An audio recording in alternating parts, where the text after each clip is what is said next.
ዘርማንዘር ሲወርድ ሲዋረድ የመጣ ይክፉ መንፈስ አሰራር ይሄ አውሊያ የተለያየ ነገር በአብዛኛው ህዝባችን ታስሮ በልጅ ላይ ይሄ እንዲህ አይነቱ ነገር ድሮ ጨሌ ፈጫሳ ሲደረጉ የነበሩ ነገሮች ሁሉ ሰዎችን የታሰሩበት ሁኔታ አለ። አብዛኛው የእግር ችግሮች ያለባቸው ያ እየታሸ ከላው ላይ የብጠት አይነት እጅግ በጣም የስር መዞር እንዲህ አይነት ነገሮች ያ እየታሸ መንፈስ ከላያቸው ላይ ወደ ኖርማልነት እና ወደ ነፃነት እየወጡበት ያሉበት ሁኔታ ነው ያለው። ስለዚህ እንደ አጠቃላይ በዚህ በቀንዲል ስርዓት ላይ የምንሰጣቸው አገልግሎቶች አንደኛ የዲስክ ኬዝ ያለባቸው የማይግሪን ራስ ምታት ሃፍ ፓርት ዳሜጅ የሚያደርግ ይሄንን ፓራላይዝድ አድርጎ ያዘ የክፉ መንፈስ እንዲህ ልጅ የሚፈልግ ካለ ለዚህ ማህፀንና አብራክን የሚባርክ እዚያ ላይ የተሾመ ቅዱስ ማን ነው የሚለውን ነገር በመለየት ወደዚያ ጸበል እንዲሄዱ ነው የሚደረገው። ሁሉ ቆሮቆር እንደ ፎሮፎሮ ነው የማምገልና የማሽተት ባህሪ ያለውን ይህ ታላቅ ቅባት ቀንዲል እጅግ በጣም በእነዚያ ሰዎች ላይ ከ3 ቀን በላይ ያ ተቀርፍቶ ኖርማል ሳምንት 2 ሳምንት 3 ሳምንት 4 ሳምንት የሚባል ነገር የለም። አዲስ ህፃን ሆኖ እንደ አዲስ መንፈስ ፊታቸው ላይ ሲነበብ ይታያል። ያው ህዝባችን በዚህ ዘመን ላይ የእግር ህመምተኛ የጭንቅላት ህመምተኛ ያልሆነ በተለይ ሃፍ ፓርት ዳሜጅ ያልሆነ በአብዛኛው ህዝባችን ተመቷል። ይህ መንፈስ ነው፣ ድሮ የሌለ ነገር ነው። የልጅ ችግር አለብኝ ብላ ልትጨነቅ ይሆናል። ያን ነገር ደግሞ የዘጋባትን ነገር ቀጥታ እንደ አጠቃላይ በቤተክርስቲያናችን ውስጥ ከ40 ምናምን በላይ ባሉ ጸበሎች ውስጥ በእናንተ ልጅ አታገኙም፣ እንቁላል ማምረት አትችሉም፣ የዘር ጉዳይ በዚህ በጨሌና በተለያየ አይነት በአምልኮ ውስጥ ያሉ ሰዎች አይናቸውን የመያዝ ልጅ የመከልከል ብዙ ጊዜ ህዝባችን ይዞ ያለው በዚህ በክፉ አምልኮ ባይድ ውስጥ በቤተሰብ ውስጥ የነበሩ ያቺ ቦታ የጸጋ መመለሻ የተነጠቀነውን ነገር የሚመለስበት እንደሆነ ገብቶ የነበርና ከዛ ድርጅቶች ባለቤት ነኝ። ቤት ነው ያልነበረኝ፣ ዛሬም እንደዚሁ የሚቆጠሩ ቤቶች አሉኝ። መኪና አልነበረኝም፣ ትዳር አልነበረኝም፣ ልጅ አልነበረኝም። እግዚአብሔር በራሱ ሰዓት ህዝቡን ይታደግ ዘንድ ህዝቡን ከተያዘበት እስራት ይፈታ ዘንድ ምክንያቱም ሐዋርያ ቅዱስ ጳውሎስ ገላትያ 5:15 ላይ ቀኖች ክፉዎች ናቸውና ዘመኑን ዋጁት ብሎ እንደተጻፈ ፍጡነ ረድኤት ሩፀተ ነፋስ አውሎ ለዘይጼዋ ከበተወክሎ ጊዮርጊስ ቅረብ ለምሕረት ወለተሳ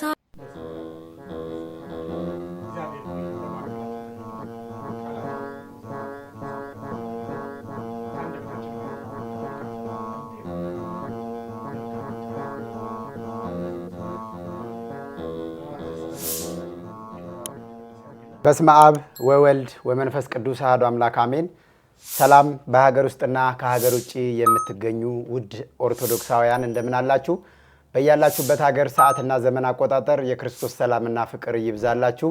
የእናታችን የእመቤታችን የድንግል ማርያም የእናትነት ፍቅሯ አማላጅነቷ ከእናንተ ጋር ይሁን።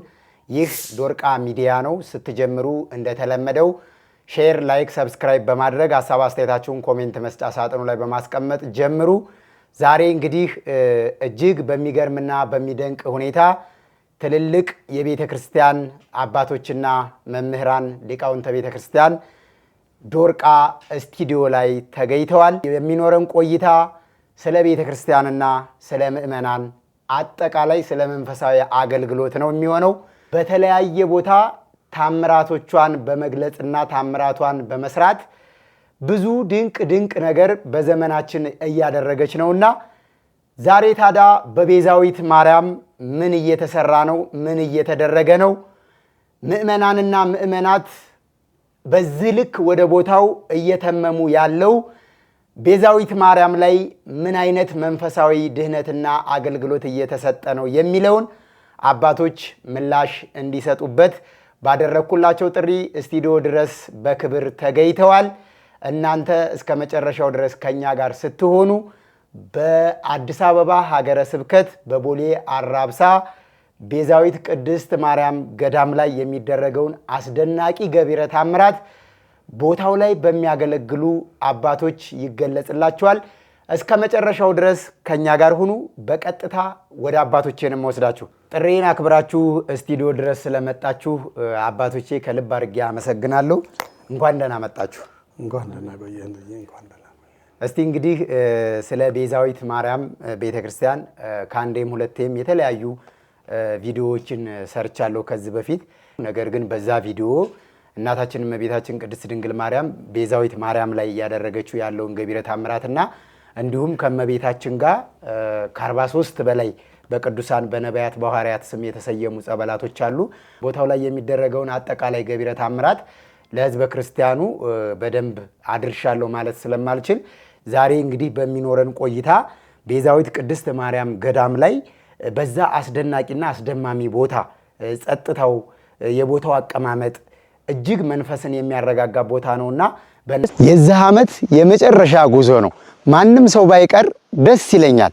ታላቅ መንፈሳዊ ጉዞ ወደ ደብረ መንክራት አሸዋ ማዶ በርሜል ቅዱስ ጊዮርጊስና ገባሪት ኃይል ምርት ደለጎ ቅዱስ ኪዳነ ምሕረት መነሻ በኢትዮጵያ አቆጣጠር ሰኔ 6 መመለሻ በኢትዮጵያ አቆጣጠር ሰኔ 15 ወይም እንደ አውሮፓውያን አቆጣጠር መነሻ ጁን 13 መመለሻ ጁን 22 እስከ ግንቦት 30 ድረስ ቀድመው ለሚመዘገቡ አቡነ ሐራ ድንግል ገዳም ገብተን ጠበል ተጠምቀን እንመለሳለን። ሁላችሁም የዚህ በረከት ተካፋይ እንድትሆኑ በርሜል ቅዱስ ጊዮርጊስ ለመሄድ መንገዱ ሰላም አይደለም፣ ጸጥታ ችግር አለ ለሚሉ ኦርቶዶክሳውያን አድርሶላቸውና ሁላችንም ባንድ ተጉዘን ባንድ ላይ በረከት አግኝተን እንድንመጣ የቅዱስ ጊዮርጊስ መልካም ቅዱስ ፈቃድ ይሁን እያልን በቅዱስ ጊዮርጊስ ስም ጋብዘናችኋል። መልካም የጉዞ ዝግጅት ይሁንላችሁ። እናንተ በአባቶቼ ለምእመናኑ እንዲገለጽ ስለምፈልግ ነው ወደ ስቱዲዮ የጠራኋችሁ።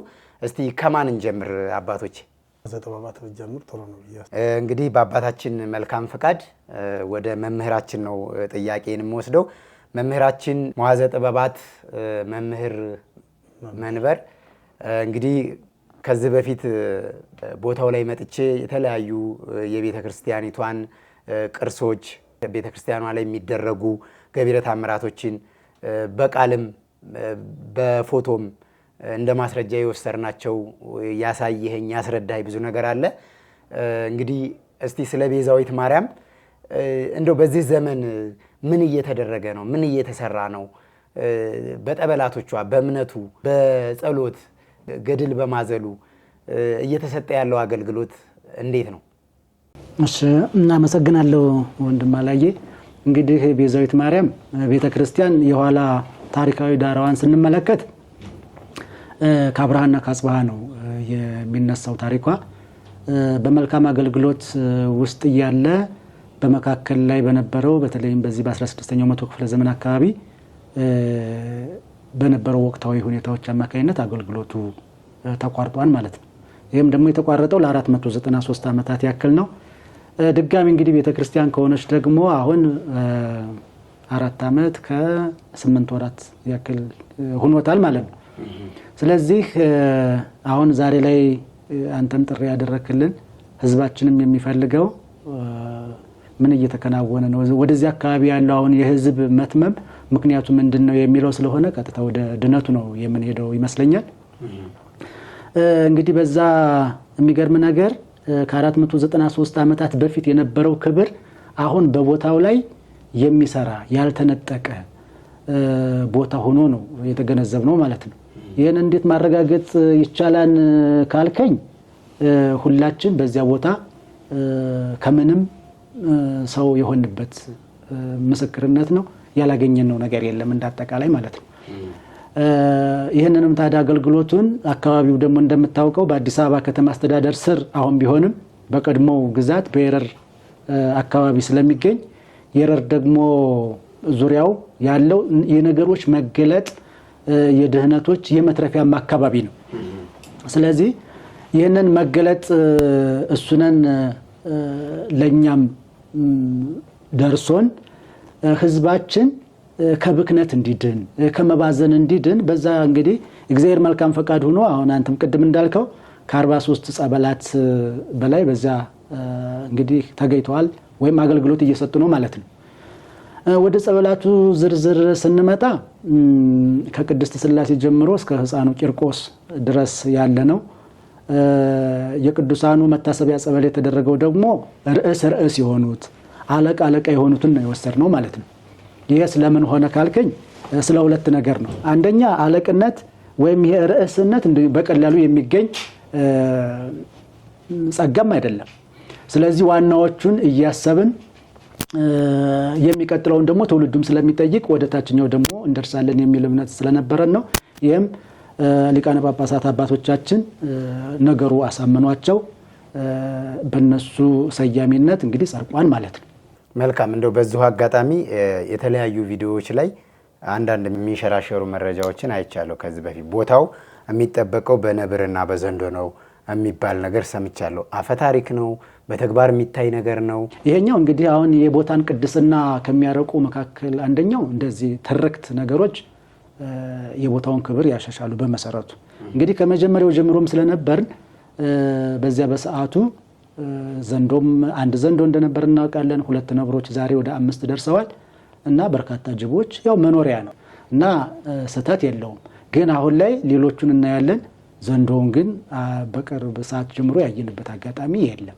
መልካም። እሺ፣ ቦታው ላይ ከዚህ በፊት መጥቼ እንዳየሁት ብዙ ተሰውረው የነበሩ ቅርሶች በከፊል ገና እየወጡ ምልክት እየሰጡ እየታዩ ያሉ ነገሮች አሉና እንደው ያንን ቦታ የተሰወረ ተዘግቶ የቆየ የረጅም ጊዜ የቅርስ ባለቤት ከመሆኑ አንጻር ቦታው እንደው ሲገኝ በምን አይነት አመላካችነት ተገኘ? በሰዎች ጠቋሚነት፣ በእግዚአብሔር መሪነት፣ እንደው በምን በሱባኤ በጸሎት እንደው የቦታው አመሰራረት እንዴት ነበረ? እውነት እልሃለሁ አሁንም እዚህ ላይ ያው ከእውነት አንወጣምና እንግዲህ ቦታውን ከንፈር ለማስመጠጥ አይደለም ዛሬ እዚህ ስቱዲዮ ላይ እየመጣ ነው። ከእውነት አንወጣም። ቦታው ያለምንም ህልም፣ ያለምንም ራእይ፣ ያለምንም ትንቢት፣ ያለምንም ንግርት እንደዚሁ በአጋጣሚ እየተገኘ ነው ቦታው ማለት ነው። በዚህ አሁን አንተ ካልከው አንጻር አሁን በቤዛዊት ማርያም እግዚአብሔር አምላክ ፈቃዱ ሆኖ ወደ 32000 ካሬ ሜትር እስከ 42000 ካሬ ሜትር የይዞታ ባለቤት የሆንበት ሁኔታ አለ አሁን ላይ ማለት ነው። በዚህ ክልል ወደ 41 የሚደርሱ ዋሻዎች፣ ወደ 56 የሚደርሱ ደግሞ የድንጋይ ጎተራዎች አገኝተናል። ይህንንም እንግዲህ ከጀርመንና ከእንግሊዝ ሀገር በመጡ አርኪኦሎጂስቶች ምርምር ተከናውኖባቸው እንዳልከው መገልገያ መሳሪያዎችን፣ ንዋየ ቅድሳትን፣ ሌሎችንም ነገሮች ለማግኘት ተችሏል ማለት ነው። በዚህ እንዳጠቃላይ ግን ይሄን አሁን ከ32 እስከ 42000 ካሬ ሜትር ክልል በሚደርሰው እነዚህን አሁን ያልኩህን የገዳማውያን ግብአቶች አገኘን እንጂ ከክልላችን ከቤዛዊት ክልል ወጣ ብንል በርካታ ቦሌ አራብሳ እንዳለ በዋሻ የተከበበ ነው። በመካነ መቃብራት በዚህ በድንጋይ ጎተራዎች ምን አታከተ በሆነ ጊዜ ላይ የመናንያን የቅዱሳን መንደር ከተማ መሆኑ ምንም ጥያቄ የለውም። ይህን ደግሞ ፕሩፍ ተደርጓን ተረጋግጧል። እንደው ከመጀመሪያ ጀምሮ እኔ ባለኝ መረጃ መሰረት ቦታው ላይ የነበርክ ሰው ስለወንክ ካመሰራረቱ ጀምሮ ማለት ነው እንደው የእግዚአብሔርን ቸርነትና የእግዚአብሔርን ድንቅ አድራጊነት በመጽሐፍ ቅዱስ ከምታውቀው በላይ በዛ ቦታ ላይ የሚያስገርምህና የሚያስደንቅህ የተደረገ ታምር የምትለው ምንድን ነው? በዚያ ቦታ ላይ በመጀመሪያም ወደዚህ አካባቢ የሄድንበት አንደኛው ምክንያት ነገሮችን ከማጣት የተነሳ እንዳጋጣሚ 100 ብር ነው ያጣሁት በጊዜው በጣም አስታውሳለሁና እና የምታደንቀው ካልከኝ በራሴ ህይወት ላይ የተፈጸመው ከዚያ ነገር ወጥቼ እንደው አሁን ዛሬ ላይ ሙሉ ሰው የሆንኩበትን ሳስበው ለኔ የራሴን አይደል ማውቀው በራሴ ላይ የተደረገው ነገር እኔ በጣም ግዙፍ ይመስለኛል። ለምሳሌ እስቲ አብራራልን ለሌሎች ሰዎች ትምህርት ስለሚሆን አንተ ጋር ጎሎ የሞላ ነገር ዛሬም ሌሎች ሰዎች እንዲሞላላቸው የሚፈልጉ ብዙ ስላሉ የጎደለብን እኔን ጨምሮ ማለት ነው። በጣም ጥሩ። ይሄኛውን ነገር ቀደም ብለህ ነግረኸኝ ቢሆን ማስረጃውን አመጣልህ ነበረ። በጊዜው ያጣሁት አንደኛው ገንዘብ ነው። ዛሬ የ2 ድርጅቶች ባለቤት ነኝ። ቤት ነው ያልነበረኝ። ዛሬም እንደዚሁ የሚቆጠሩ ቤቶች አሉኝ። መኪና አልነበረኝም፣ ትዳር አልነበረኝም፣ ልጅ አልነበረኝም። የዚህ ሁሉ የበረከት ተቋዳሽ ነኝ ወንድሜ። ምን አደረግህ በቦታው ላይ እነዚህን ነገሮች ሁሉ ለማግኘት? የጎደለህ ነገር ያጣኸውን ነገር ለማግኘት ምን አይነት ጸሎት አደረግህ? ቦታው ላይ ተጠመቅህ? ሱባኤ ያዝህ? እስቲ አጋጣሚውን በትንሽ ታሪኩን አካፍለን። የሚገርም ነገር አሁንም ቤዛዊት ማርያም ዘመኑን የዋጀች ቤተክርስቲያን አገልጋዮቿም እንደዚያ እንዲሆኑ ትልቅ ምኞት አለን። ትውልዱ የዘነጋው ነገር እኛ ግን የተባረክነው ደግሞ በዚያ የምናስታውሰው አንድ ነገር አለ። ምን እንደው ታውቃለህ? መጀመሪያ ያለንን ነገር ማወቅ ነው። ቀጥሎ ደግሞ የሌለህን ነገር አሁንም መረዳት ነው። ያለንን ነገር እናመሰግንበታለን። ያደረኩትም ያንን ነው። የሌለኝን ነገር ደግሞ እንደዚህ በማስታወሻ ልክ እንዳንተ አጀንዳ ነው ያስኩት። እነዚያን የሌሉኝን ነገሮች ሁሉ ደግሞ እዛች አፈር ላይ ፈቃዱ እንደተመለሰ የ40 ቀን ጸጋዬ እንደተመለሰ አመንኩ እንጂ ልክ ካየው ከዛ ከወንዙ ውስጥ ወጥቼ ደልዳላው ቦታ ላይ አገኛለሁ ብዬ አይደለም የወጣሁት። በመሰረቱ ያቺ ቦታ የጸጋ መመለሻ የተነጠቀነውን ነገር የሚመለስበት እንደሆነ ገብቶኝ ነበርና ከዛ በኋላ ቤትም ለማግኘት ፈቃድ አግኝቻለሁ። ወደ ቤት ጉዳዮች መሄድ፣ መኪናም ከሆነ ትዳርም ከሆነ ልጅም ከሆነ ፍላጎቶችን ተዋናይ ሁኜ ያስፈጸምኩበት ጉዳይ ነው ያለው። ለማህበር ምእመናኑ አሁንም እኔም አደራ ምለው በእርግጥ በዚህ አባቶች አሉ በኋላ እነሱ የሚያሰምሩት ይሆናል።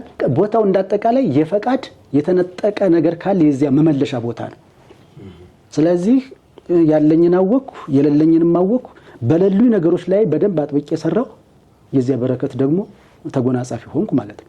በዚሁ አጋጣሚ ወደ አባቶች ከመሄዴ በፊት ቦታው ላይ አሁን እየተሰጠ ባለው አገልግሎት በባለፈ አንተ በሰጠኸኝ ማብራሪያ መሰረት ከ43 በላይ ጠበላቶች አሉ።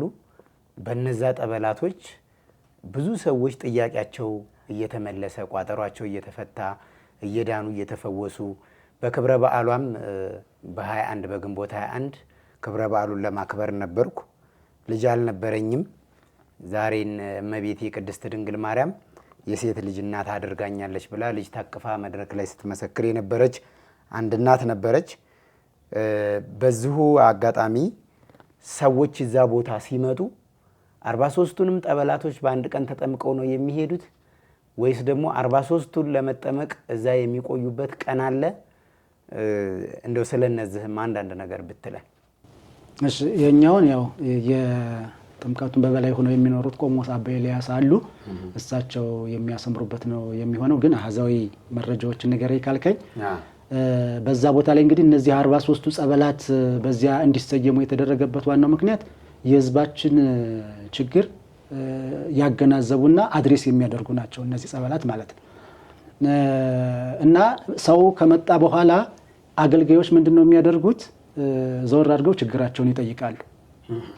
አሁን ልጅ የሚፈልግ ካለ ለዚህ ማህፀንና አብራክን የሚባርክ እዚያ ላይ የተሾመ ቅዱስ ማን ነው የሚለውን ነገር በመለየት ወደዚያ ጸበል እንዲሄዱ ነው የሚደረገው። ሁሉም አንዴ አይደለም የሚጸበል። እዚህ መብዛትና በረከት ላይ ማሰርና መፍታት ላይ በዚህ የክፉ የመንፈስ አሰራር ላይ እንትን ያለውን ይጠየቁና ወደዚያ ቦታ ወደሚመስለው ቦታ ቀጥታ ማድረስ ነው። ባለፈውም ለመግለጽ ሞክሬያለሁና እኔ ጥርሴም ቢያመኝ ጽንስና ማህፀን ስፔሻሊስት ጋር ቢሄድ ጥቅም አለው ወይ ስልህ አንተ የመለስክልኝ ነገር አለ። የለውም ነው ያልከኝ። አሁንም ሰው የቅዱሳኑን ጸጋ ለይቶ ማወቅ አለበት። እነዚህ ሁሉ በደንብ ተጸልዮበት ሱባኤ ተይዞበት ነው ይሄ ነገር ወደዛ ራሱ ትልልቅ ታምራት ራሱ እያየን ያለ ነው ማለት ነው። እና የቅዱሳኑ ጸጋ ተለይቶ ቢታወቅ ጥሩ ነው። ከመባዘን ከመንከራተት እንድናለን። ለዚህም እኮ ነው አሁን ቅድም ከድል ስብራት ጋር በተያያዘ ከድል ነጠቃ ጋር በተያያዘ አሁን ጸጋ ከመመለስ አንፃር እስከ መጻፉም ሁሉ ተተነዋል። ታምራቱ እጅግ ብዙ ነው በዚያ ዙሪያ ላይ። በሁለተኛ ደረጃ አሁን ስራ ከማጣትና ከማግኘት አንፃር በጣም በርካታ ነው።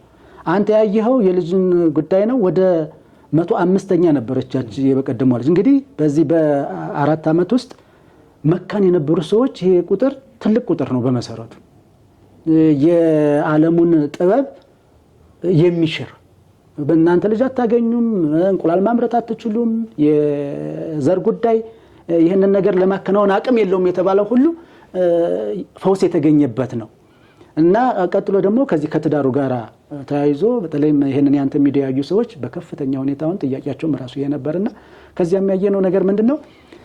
ወደ 172 ሰዎች ነው እንግዲህ ከዚህ ከትዳር ጋር ማለት ነው። አንተ ከላካቸው ነው ከትናንት ወዳ እንደዚሁ ራሱ ቀጥታ ነው የሚመለ። ይሄኛው ምንድነው? በመካከል ሆነን አንዳንድ ጊዜ ከዚህ አይነት ለያዘ ምናምን እያሉ በራሳቸው ጥፋት እድሜያቸውን ይገፉና የተያዘ የሚጋርድም ነገር ስላለ በግልጽ ነው የምናወራው። እዚያውን ያለነው ሰዎች ልክ እንደ እየውብር መካከል ላይ መሆን ነው ራሱ የመረጥ ነው ማለት ነው። በቃ ምን ችግር አለው? አንድ ሰው የደከመ ነገር ካለ አባቶች ጋር መጥተው እኔ አልተሳካልኝም አባቶች ሰው ስጡ ቢሉ ምንድነው ችግሩ? አሁን በከፍተኛ ሁኔታ አገልግሎቱ ራሱ ተፈላጊነቱ እየጨመረ ያለው እዚህ ላይ ነው። እየውብርን መስለን ሰውም የመስጠት ነገር አለ በዚህ ጉዳይ ላይ ማለት ነው። ግን ጫና ሳይደረግ የአባቶቻችን የሚመስል ግን እንትን የሌለው ምንድነው ጫና የሌለው አይነት ነገር አገልግሎት ራሱ እየተሰጠ ነው በዚህ ዙሪያ ላይ ነው የምልህና ይሄኛው በአራተኛ ደረጃ ደርሶ አግኝተነዋል። ልክ እንደዚህ ምእመናኑ ከአባቶች ጋራ በቅርበት ተገናኝቶ ነገሮችን አሳጥሮ የድነት ባለቤት እንዲሆን ነው አሁን እያደረግን ያለ ነው ማለት ነው። ይሄንን ይመስላል። እሺ መምህራችን እናመሰግናለን። የተወደዳችሁና የተከበራችሁ አድማጭ ተመልካቾቻችን ጥያቄን በዚህ መልኩ ጀምሬያለሁ። ከአባቶቻችን ጋር ደስ የሚል ቆይታ እናደርጋለን። ልጅ ያጣችሁ ልጅ፣ ስራ ያጣችሁ ስራ፣ ትዳር ያጣችሁ ትዳር፣ ጤና ያጣችሁ ጤና የምታገኙበት ባላችሁበት ሀገር ሆናችሁ ቦታው ላይ ለመምጣት ጊዜና ሰዓት ባይኖራችሁ ቦታው የሱባኤ የአርምሞ የዝምታ የጸጥታ ቦታ ስለሆነ ከሰዓታት ከመሐሌት ከኪዳን ከቅዳሴው አገልግሎት ባሻገር ቦታው ላይ ደግሞ ሱባኤ የሚይዙ በጸሎት የሚተጉ አባቶችም ስላሉ በጸሎት እንድትታሰቡ ስመ ክርስትናችሁን እየላካችሁ አቅማችሁ በፈቀደ ቤተክርስቲያኒቷን አገልግሎቱን ከዚህ በላይ ለማስፋት ከታች በሚቀመጠው የቤተክርስቲያኗ ሕጋዊ አካውንት የምትችሉትን አቅም በፈቀደ መደገፍ ትችላላችሁ። ቆይታችን ተጀመረ እንጂ ገና አልተነካም። አብራችሁን ቆዩ። በሚቀጥለው ደግሞ ጥያቄን የማደርገው ቦታው ላይ እጅግ ትልቁን አገልግሎት እየሰጡ የሚገኙት አባታችን መላከ ሰላም ቆሞስ አባ ኤልያስ ጠበሉን በማጥመቅ ቅባ ቅዱሱን በመቀባት የቄደር ስርዓቱን ቄደር የሚያስፈልጋቸውን ምእመናን ለምሳሌ በተለያየ ባዕድ አምልኮ ኖረው ወይም ደግሞ ከክርስትና እምነት ውጪ እምነታቸውን አፍርሰው ሄደው ወደ ቤተ ክርስቲያን ሲመለሱ ንስሐ ሲገቡ ቄደር የሚያስፈልጋቸውን ምእመናን ቄደር እንዲጠመቁ በማድረግ ትልቁን ይሄንን መንፈሳዊ አገልግሎት ቦታው ላይ እየሰጡ የሚገኙ አባት ናቸው። አባታችን መላከ ሰላም ቆሞስ አባ ኤልያስ ይባላሉ። በቀጥታ ወደ አባታችን ነው የምወስዳችሁ። አባታችን እስቲ ብዙ ጊዜ እንዳልወስድቦት ቦታው ላይ የሚሰጠው አገልግሎት እንዴት ነው? የምእመናኑ ድህነት በጠበሉ ይሄ የታሰረው ሰው የተጎዳው ሰው አቀርቅሮ መጥቶ እያለቀሰ መጥቶ ተደስቶ ቀና ብሎ ሲሄድ እንደው አገልግሎቱ እንዴት ነው? እስቲ ከዚህ ልጀምር። እሺ በቅድሚያ እቺን ሰዓትና ደቂቃ የሰጠን አምላክ እንድንወያይ የእግዚአብሔርን ድንቅ ስራ እንድንመሰክር አንደበታችንን ለጥሩ ነገር ያዘጋጀልን ልዑለ ባሕሪ እግዚአብሔር ስሙ የተባረከና የተቀደሰ ይሁንልን። አሜን። እንግዲህ በዚሁ በታላቁ ቦታ በቦሌ አራብሳ በቤዛዊት በታላቁ ገዳም ውስጥ እንግዲህ ባለንበት ብዙ አገልግሎች እየተሰጡ ባሉበት ሁኔታ ላይ እንግዲህ በጣም ብዙ ያየናቸው ነገሮች አሉ። ግን ከምንም በላይ እግዚአብሔር ሕዝቡን ይታደግ ዘንድ ኑ ትራዩ ግብሮ ለእግዚአብሔር የእግዚአብሔርን ድንቅ ስራ ኑና ተመልከቱ ተብሎ እንደተጻፈ መመልከት ብቻ አይደለም፣ እግዚአብሔር አምላክ ሕዝቡን ይታደግ ዘንድ እግዚአብሔር አምላክ ሕዝቡን ያድን ዘንድ የተጨነቀው ከጭንቀቱ ቀና ይል ዘንድ የተራበው ይጠግብ ዘንድ እንዲሁም ደግሞ በመከራ በችግር በየሆስፒታሉ በገንዘብ እጦት የሚሰቃዩት ሁሉ የሰው ያለ የገንዘብ ያለ እያሉ እንዲሁ ደጅ እየጸኑ መፍትሄ ላጡት ሁሉ እግዚአብሔር አምላክ ብሎም ደግሞ በእውነት ይህን ታላቅ ቦታ ቤዛዊት ማርያም በቦሌ አራብሳይን ቦታ እግዚአብሔር አምላክ ለሕዝቡ ስለገለጸ እግዚአብሔርን ቀድሜ በጣም ላመሰግነው እወዳለሁ። በመቀጠል እንግዲህ በዚህ ቦታ ላይ እጅግ በጣም ከመጣንባቸው ሁኔታዎች ሁሉ የእያንዳንዱ የሕዝቡ ችግር የእያንዳንዱ የሕዝቡ ጭንቀት ይለያያል። ሲለያይም ግማሹ ሳይኮሎጂ ተጨንቆ ነው የመጣው። ቅድም እንደተነጋገርናቸው ብዙ እንዳወራናቸው በአብዛኛው የብዙዎች የሰዎች ችግር እንዲህ አይነት ነገር አለብኝ ብለው በሳይኮሎጂ ተወጥረው ነው ያሉት። ራሳቸውን በራሳቸው አስረው የመጡበት ሁኔታ አለ። እሱን በሰፊ ሁኔታ ቁጭ አድርጎ በማወያየት ጭንቀታቸውን በመረዳት ብሎም ደግሞ ከዛ ከተጨነቁበት ነገር ላይ ጸሎት አድርጎ ያን ተፈተው ደግሞ የሚያስፈልጋቸው ህይወታቸውን ሁሉ ዘግቶ ያዘውን የክፉ መንፈስ ተስፋ እንዲቆርጡ የሚያደርግ ከራሳቸውም ሊሆን ይችላል በተለያየ አይነት ጭንቀት ውስጥ ሆነው ጠላት ዲያብሎስ ደግሞ እንዲህ አይነት ክፍተትን ይፈልጋልና ሰዎችን እጅግ በዛ ባመጡት ጭንቀት ላይ ራሳቸውን በራሳቸው ታስሮ ባሉበት ነገር እንዲፈቱ የማማከርን ስራ ቅድሚያ በሰፊው እንሰጣለን። ይህ የሰፊ የማማከር ስራ የምንሰጥበት ትልቁ ምክንያቱም ቅድም ታላቁ መምህራችን መዋዘ ጥበባት እንደተናገሩ አንድ ሰው የማህፀን ችግር ኖሮበት ስለ ጥርሱ ችግር ቢናገር መፍትሄ ሊያገኝ አይችልም። ስለዚህ ቅድሚያ በሽታውን ያልተናገረ መድኃኒት አይገኝለትም ተብሎ እንደተነገረ ሁሉ ቅድሚያ ሰዎችን ደግሞ በአባትነት በእውነት ምክንያቱም ለጴጥሮስ በጎቼን ጠብቅ ብሎ የሚለው ቃል ያጋራን ዘንድ ቅድሚያ እነዛን ሰዎች የመጠየቅና ችግራቸውን ጭንቀታቸውን የመረዳት ምክንያቱም ብዙዎች ጭንቀታቸውን ለሰው የማይነግሯቸው ነገሮች አሉ። ውስጣዊ ደዌዎች አሉ፣ ውጫዊ ችግሮች አሉ፣ እንዲሁም ደግሞ የመንፈስ ከሰው ጋር የላያግባባ የማይችሉ ነገሮች አሉ። ግማሹ የትዳር ችግር አለ፣ አይነ ጥላ ብለው በራሳቸው ዘግተውበት ያሉበት ሁኔታ አለ።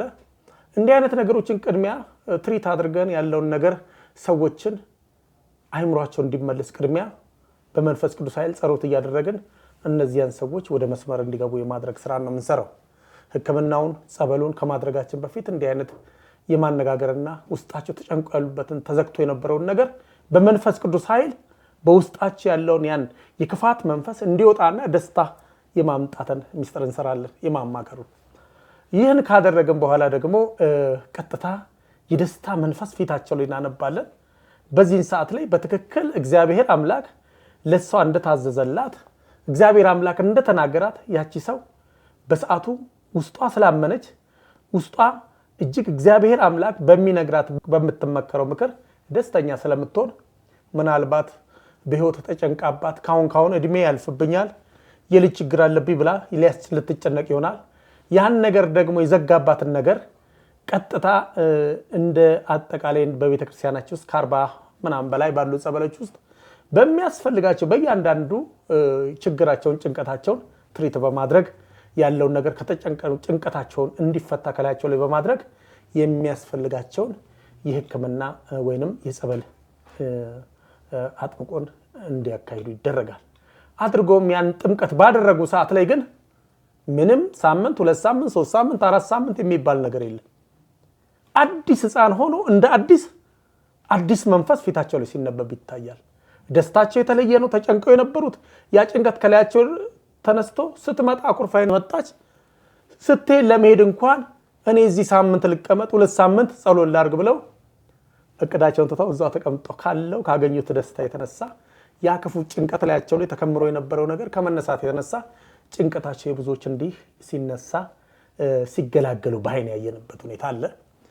ሌላው ደግሞ በተለያየ አይነት ሁኔታ ላይ እንደዚህ ጭንቀታቸው በአጋንንት ስራት እጅግ በጣም በተለያየ የመንፈስ አመጣጡ አይታወቅም። ምክንያቱም ጠላት ዲያብሎስ እንደሚያገሳ አንበሳ በዙሪያቸው ይጮሃል ተብሎ ተጽፏልና በተለያየ ሁኔታ በተለይ ይበልጥ ከዘር ማንዘር ሲወርድ ሲዋረድ የመጣ የክፉ መንፈስ አሰራር ይሄ አውሊያ የተለያየ ነገር በአብዛኛው ህዝባችን ታስሮ በልጅ ላይ ይህ እንዲህ አይነቱ ነገር ድሮ ጨሌ ፈጫሳ ሲደረጉ የነበሩ ነገሮች ሁሉ ሰዎችን የታሰሩበት ሁኔታ አለ። ይህን ሁኔታ ደግሞ እግዚአብሔርን ሁኔታዎችን እንትን በማለት ሊስተካከሉ የሚችሉበትን ሁኔታ በዚያ ቦታ ላይ ያን የክፉ መንፈስ በማሰር በመገዘት ያለውን ነገር ከላያቸው ላይ እንዲሄድና በጥምቀት በማጥመቅ ከላያቸው ላይ ያ መንፈስ የሚሄድበትን ነገር በዚያ ቦታ ላይ መቀመጥም ካለባቸው 3 ቀን 7 ቀን 21 ቀን የምናስኬድበት ሁኔታ እየተፈጠረ ያለበት ሁኔታ ነው። እንደ አጠቃላይ በዚያች በቤዛዊት ማርያም ላይ ለሚካሄደው ምክንያቱም ከውጭ ላሉ በተለያየ አይነት ጭንቀት ላሉ ወደ ቤት ወደዚህ መምጣት ለማይችሉ ሰዎች እጅግ በጣም ባሉበት ቦታ ላይ ቤተክርስቲያናችን በካህናት በጸሎት ላይ ያለው ክርስትና ስማቸውን በማንሳት እግዚአብሔር አምላክ እነዚያ በእስራት ላሉት ለታሰሩት ምህረትን እንዲያደርግ ካህናቱ በሳምንት 2 ጊዜ በቤት ውስጥ ለታሰሩት ሁሉ ጸሎት የሚደረግበት በኪዳን ላይ ክርስትና ስማቸው እየታወሰ እግዚአብሔር ሆይ ከታሰሩበት በአልጋ ቁራኛ በደዌ ዳኛ ላሉ ለታሰሩት ሁሉ መፈታት እንዲሆንላቸው አንተ አስባቸው እያለች ቤተክርስቲያኗ አብዝቶ በገዳም ውስጥ ጸሎት የሚካሄድበት በኪዳን ላይ የማይታጎልበት ሁኔታ ነው። ሌላው ደግሞ በተለያየ አይነት በማይግሬን ኬዝ፣ በዲስክ ኬዝ በአብዛኛው ህዝባችን በዚህ ዘመን ላይ የእግር ህመምተኛ፣ የጭንቅላት ህመምተኛ ያልሆነ በተለይ ሃፍ ፓርት ዳሜጅ ያልሆነ በአብዛኛው ህዝባችን ተመቷል። ይህ ከመንፈስ ነው፣ ድሮ የሌለ ነገር ነው። ስለዚህ አሁንም ደግሞ ይህ የመንፈስ አሰራር በአብዛኛው ይህ ታላቅ ገዳም በመጽሐፍ ቅዱሳችን በያዕቆብ መልእክት ምዕራፍ 5 ቁጥር 14 ላይ በተጻፈው እነሆ የቤተክርስቲያን አባቶች ይጠሩ በሚያመው በደዌው በዛ በህመምተኛ የቤተክርስቲያን አባቶች ተጠርቶ ጸሎት ያድርጉ፣ በደዌው ላይ ጸሎት እያደረጉ ያንን መልካሙን ቅባት ይቀቡ፣ ያም ደዌ ከላያቸው ላይ ይነሳል። ሌላው ቢቆን እንኳን ቅባቱ የመጨረሻ ኃጢአትን ሁሉ ማስተሰረይ እንደሚችል በመጽሐፍ ቅዱሳችን ላይ ተጽፎ ነው እና ያለ ነው። ይበልጥ በዛ ቦታ ላይ መጥተው መሄድ ለማይችሉ ተደግፈው ይመጡ። ይሄ የሚታይ ነገር ነው። ግፋቢል ከባድ ኬዝ እንኳን መንቀሳቀስ የማይችሉ ተደግፈው ይመጡ። ከ3 ቀን በላይ የሚበልጥበት ነገር የለም። ዲስክ ኬዞች መንቀሳቀስ የማይችል በሕክምና ያልተገኘላቸው እግዚአብሔር አምላክ ለአብዛኛውን ምህረትን እየሰጠ በአብዛኛው ይሄ ሰውነታቸው መንቀሳቀስ ላቃታቸው ሁሉ እግዚአብሔር አምላክ ምክንያቱም በዚያ በደዌ ህመሙ ባለበት ቦታ ላይ ጸሎት እያደረገ በሚቀባበት ሰዓት ያ ደዌ ከላያቸው ላይ በትነት መልክ እንጃ እስከ 3 ቀን ድረስ ከዛ በላይ ያለፈብን ያስጨነቀ መንፈስ የለም። ይሄ ትክክለኛ የእግዚአብሔርም ስራ ነው። አምላካችን መድኃኒታችን ኢየሱስ ክርስቶስም በታላቁ መጽሐፍ ላይ ተጽፎ የምናገኘው ነው። ስለዚህ ይህ ቀንዲል ስርዓት ደግሞ በአብዛኛው ሮብ ብሎም ደግሞ ከአርብና ስራ በአብዛኛው የመንግስት ሰራተኞች እረፍት ስለሌላቸው እሁድን መጥተው ይህን አገልግሎት የሚጠቀሙበት ሁኔታ አለ። በአንድ ቤት ውስጥ 5 ሰው እየተደረገ በአብዛኛው የእግር ችግሮች ያለባቸው ያ እየታሸ ከላው ላይ የብጠት አይነት እጅግ በጣም የስር መዞር እንዲህ አይነት ነገሮች ያ እየታሸ መንፈስ ከላያቸው ላይ ወደ ኖርማልነት እና ወደ ነፃነት እየወጡበት ያሉበት ሁኔታ ነው ያለው። ስለዚህ እንዳጠቃላይ በዚህ በቀንዲል ስርዓት ላይ የምንሰጣቸው አገልግሎቶች አንደኛ የዲስክ ኬዝ ያለባቸው የማይግሪን ራስ መታት ሃፍ ፓርት ዳሜጅ የሚያደርግ ይሄንን ፓራላይዝድ አድርጎ ያዘ የክፉ መንፈስ እንዲሁም አይንን እጅግ በጣም በተለይ ብዙ ጊዜ በዚህ በጨሌና በተለያየ አይነት በአምልኮ ውስጥ ያሉ ሰዎች አይናቸውን የመያዝ ልጅ የመከልከል ብዙ ጊዜ ህዝባችን ይዞ ያለው በዚህ በክፉ አምልኮ ባይድ ውስጥ በቤተሰብ ውስጥ የነበሩ ሰዎች አንደኛ ልጅን የመከልከል ትዳርን ከነጭራሹ እንዳያገቡ የማድረግ እንዲሁም ብሎ ደግሞ መጨረሻ ላይ አይናቸውን የማሳወር ባህሪ ይሄ ከዘር ማንዘር ሲወርድ የመጣ የመንፈስ ባህሪው መገለጫ ይሄ ነው።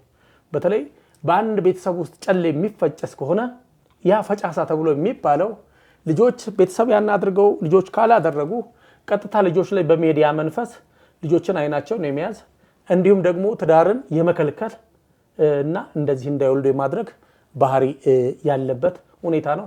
በዚች በታላቋ ቤዛዊት ማርያም ገዳም ውስጥ ግን ይህ ታላቅ አገልግሎት ሲደረግ በቀንዲሉ አይናቸው ውስጥ በማድረግ ቅባ ቅዱስ እንዲሁም ደግሞ ጆሮአቸው ላይ በማድረግ ጸሎት በመጸለይ ያ መንፈስ አይናቸው ያይደበዘዘ ሁሉ እግዚአብሔር አምላክ እውነት ታምሮን እየሰራ ያለበት ታላቅ ሁኔታ አለ። በተለይ በጆሮና በአይን አብዛኛው ህዝባችን በአምልኮ ነው እንደዚህ አይነት ነገሮች ሲከሰቱ የነበሩት። ሌላው ደግሞ እንዲሁም ደግሞ ካንሰር ኬዝ ያለባቸው በተለይ ውስጣዊ ችግሮች ለምሳሌ የደም ካንሰር ይኖራል። እነዚያን ያንን የተባረከውን ቅዱሱን ቅባት በጸበል ላይ አድርጎ ጸሎት አድርጎ ያንን ነገር በእምነት ሲሰጠው ያ መልካሙ ቅባት በውስጡ ያለውን ካንሰር ተብሎ የተባለውን መንፈስ ደምስሶ የማውጣት ትልቅ ፓወር እንዳለው ያረጋግጥንበት ሁኔታ አለ። ተመልክተናንም በመላው እዚህ ብቻ ሳይሆን በመላው በሰራንባቸው ቦታዎች ሁሉ ካንሰር ምንም አቅም የሌለው በሰው ዘንድ ግን እጅግ ተፈሪ ሆነ እጅግ በጣም በጸሎት ግን እጅግ ለታገለውና ምክንያቱም እንዲህ አይነቱ መንፈስ በጾም በጸሎት ካልሆነ አይወጣም ብሎ ክርስቶስ እንደተናገረ ያው ጸሎቱ ዋና ማሸነፊያ ነውና እንዲህ ከላያቸው ላይ ሲወጣ ያየንበት ሁኔታ አለ። ሌላው ደግሞ እንደ አጠቃላይ በደዌ ለተያዙ እንዲሁም ህፃናት በተለያየ እንዲህ ትኩሳት ከፍተኛ ትኩሳት ላደረባቸው በሰውነታቸው ላይ ችፍታ አይነት በተለይ ኩፍኝ ተብሎ እንደሚባለው አይነት እንዲህ አይነት ነገር ሰውነታቸው ላይ ህፃናትን በአብዛኛው በተለይ ክረምትና በጋ ሊቀያየር አየር በሚቀያየርበት ሰዓት ከአየር ንብረቱ ይሁን ከክፉ መንፈስ ይሁን ሰውነታችን ሁሉ እንደዚህ አይነት የማድረግ እንዲሁም ደግሞ ጸጉራቸው ውስጥ እንደ ቆሮቆር እንደ ፎሮፎሮ ነው የማምገልና የማሽተት ባህሪ ያለውን ይህ ታላቅ ቅባት ቀንዲል እጅግ በጣም በእነዚያ ሰዎች ላይ ከ3 ቀን በላይ ያ ተቀርፍቶ ኖርማል አካል እስኪሆን ድረስ እያየን ያለንበት ሁኔታ ነው። እንግዲህ እንዳጠቃላይ በዚህ ቦታ ላይ የምናደርጋቸው እንዲሁ እንደቀላል የሚነገሩ አይደሉም። ብሎም ደግሞ እጅግ በጣም እየተጨነቁ እጅግ በተለይ በልጅ ጦት የሚሰቃዩ ደግሞ እጅግ በጣም ሀዘን ዞረው የኔ ጉዳይ ተረስቷል እኔን እግዚአብሔር ዘንግቶኛል ብለው ለሚሉ እናቶች ገድልን የማሳዘል ታምረ ማርያምን ታምረ ኢየሱስን እጅግ በጣም አሳዝለን እግዚአብሔር አምላክ እንግዲህ 115 እና እንዲህ አይነት የደረሰበት ሁኔታ አለ።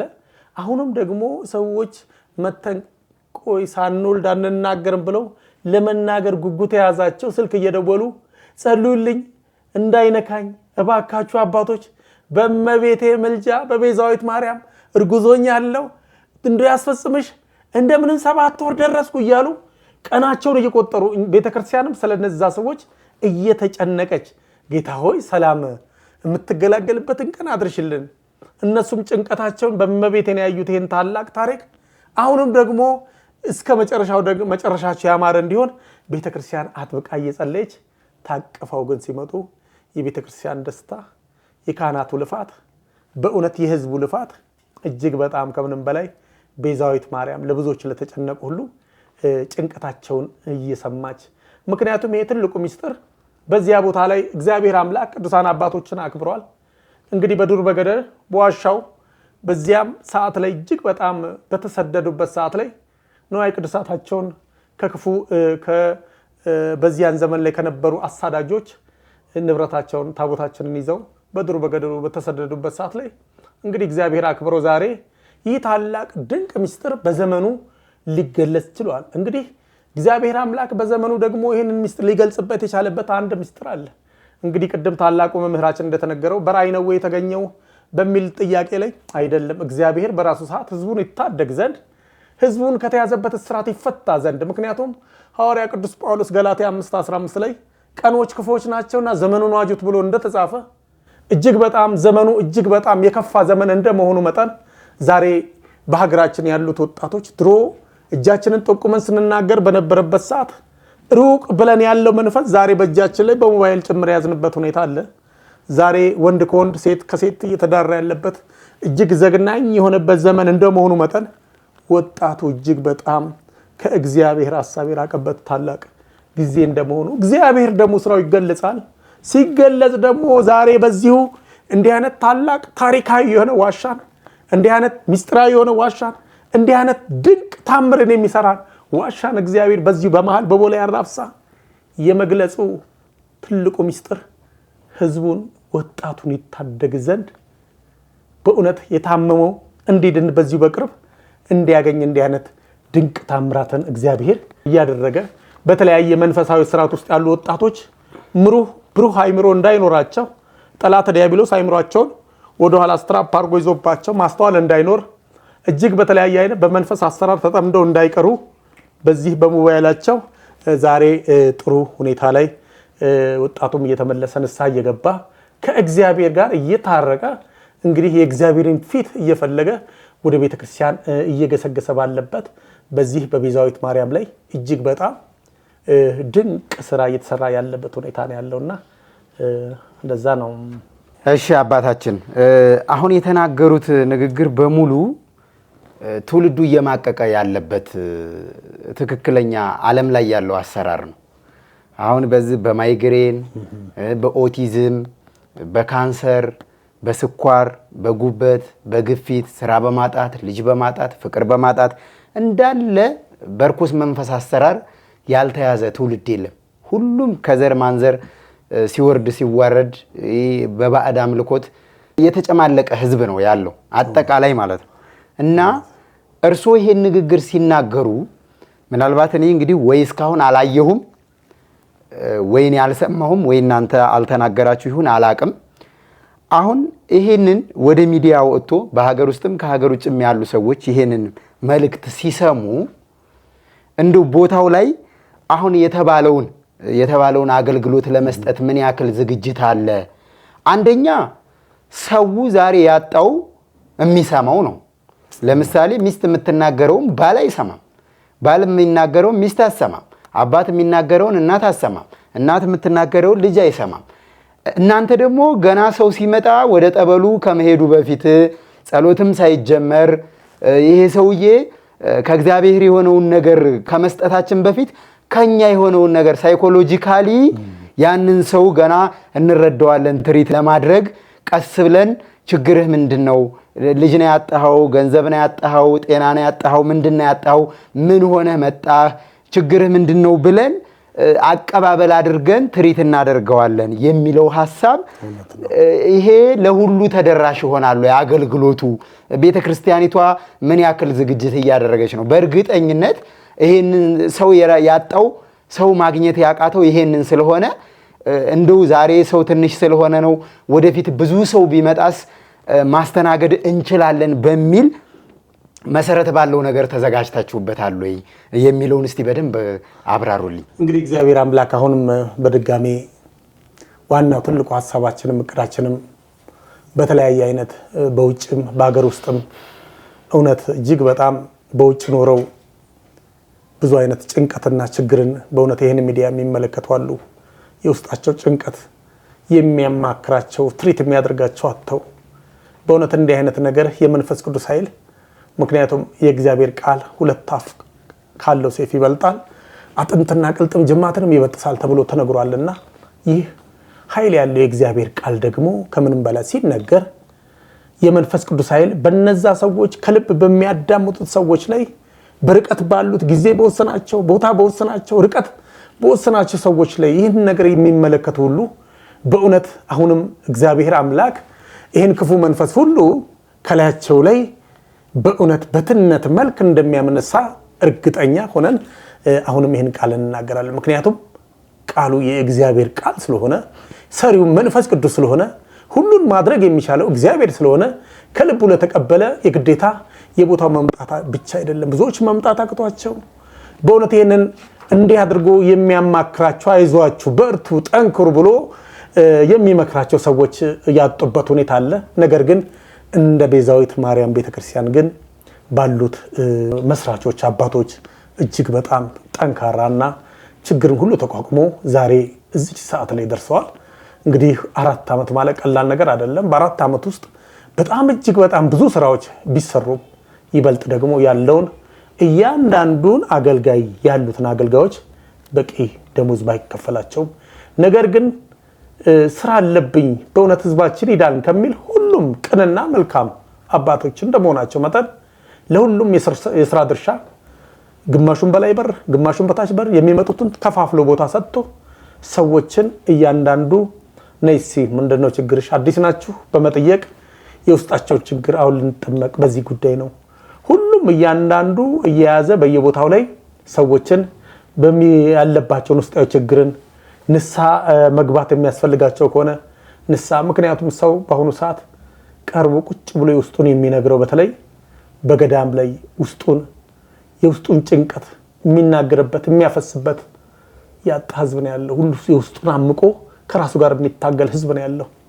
ስለዚህ ይበልጥ ደግሞ እንደ ቤዛዊት ማርያም ላይ የአብዛኛው ከተለያየ ቦታ ላይ የሚመጡ እናቶች አባቶች ጭንቀታቸውን ቅድሚያ እናንተ ሸክም የከበደባቸው ወነዲኑ እኔም አሳርፋቸዋለሁ የሚለው ቃል ያ ውስጣቸውን ሲያብሰለስል የነበረው ውስጣዊ ጭንቀት እጅግ በጣም በተለያየ ከእግዚአብሔር ሐሳብ በመውጣት ሊሆን ይችላል በተለያየ ሁኔታ ላይ ሰውን በድለው ሊሆን ይችላል ውስጣቸው የመንፈስ ቅዱስ ኃይል እየወቀሳቸው ረፍት ያሳጣቸውን ነገር ቅድሚያ ህዝቡ ራሱ መተው ገዳሙ ሲረግጡ ነግረው ልክ እዛው ጋር ያን ነገር ሲተነፍሱ ገና ወደ ጸበል ሳይሄዱ ደስታቸውን የምናይበት ሁኔታ አለና ይሄን ያህል ሬዲ ሆኖ ያለው ከአመራሩ ጀምሮ እጅግ በጣም በትጋት ሰዎችን በፍቅር በመያዝ ይበልጥ ደግሞ ያለውን ጭንቀት ከመሄዳችሁ አትሂዱ ወደ ጸበል ቅድሚያ ያለውን መደረግ የሚገባውን ነገር አዲስ ከሆኑ ያን ነገር ከአባቶች ጋር እንዲገናኙ መልእክት በመስጠት አባቶችም እያንዳንዱ 4-5 እያያዙ በየቦታ ላይ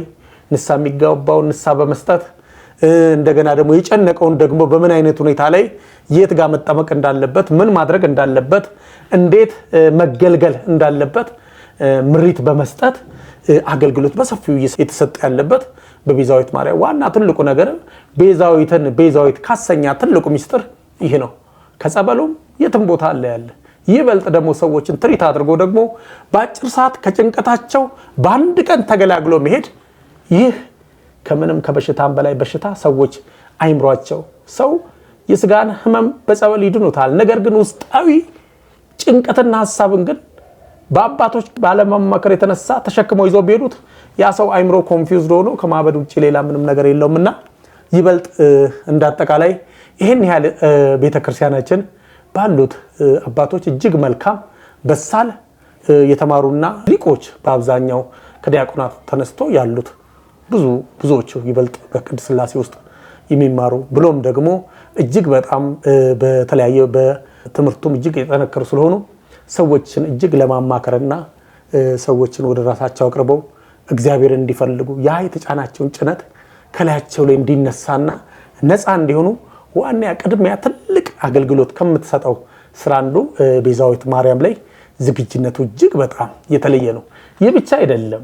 በአብዛኛው በዚያ ቦታ ላይ ነገሮች አልሳካ ብሏቸው ተስፋ ቆርጠው የሚመጡ ብዙ እህቶች ቁጥራቸው በዚያ ቦታ ላይ የሚገለገሉ ዘው በማደር ቤት ተሰጥቷቸው የሚኖሩ እህቶች ወንድሞች አሉ። በቃ የኔ ነገር አብቅቷል አልሆነልኝም ብለው ተስፋ ቆርጠው ቁጥራቸው ከፋይል ከ80 የሚያንሱ በዚህ ዓመት ላይ እጅግ በጣም 4 ዓመት 5 ዓመት የኔ ጉዳይ እንኳን የውጪ የስራ ድሬ ተበላሽቷል የኔ ጉዳይ አይሆንም በቃ ስራ ብለው መጥተው ቤዛዊት ማርያም ላይ በትዳር ያጋባንበት ሁኔታ አለ። እንግዲህ እግዚአብሔር ይሄ እመቤቴ ምክንያቱም ለስራ ብለው ነው የመጡት። እግዚአብሔር ግን በትዳር ደግሞ ባርካቸው በእውነት እዚያ ቦታ ላይ አጋብታ ቤተክርስቲያን በተክሊል በቅዱስ ቁርባኑ አጋብታ ራሳቸውን ችለው በስራ ላይ የሚኖሩ እንግዲህ ይሄን ያህል ይሆኑ አሉ። ሌሎች ደግሞ እጅግ በጣም ተጨንቀው ባሉበት በአባቶች ጋር አልወጣም ብለው ጸሎት ተደርጎ ጠዋትና ማታ የስራ እድላቸው ተከፍቶ በሚያስፈልጋቸው ቦታ ላይ ሁሉም ፊልዳቸውን አግኝተው ይሄዱበት ዛሬ ቤተክርስቲያንን እመቤቴ ረዳችን ቤዛዊት ማርያም ከልቤ አልቅሼ ቤቷን ደጅ ጸንቼ ሞላችልኝ እኔ ቀን አልቆጥርም ብለው በእውነት ብዙዎቻውን ምስክር ሆነው ዛሬም እየተናገሩ ለሰኮንድ ምድራዊና ትንሽ ነገር ጥቅም ሊሰጥ ይችላል።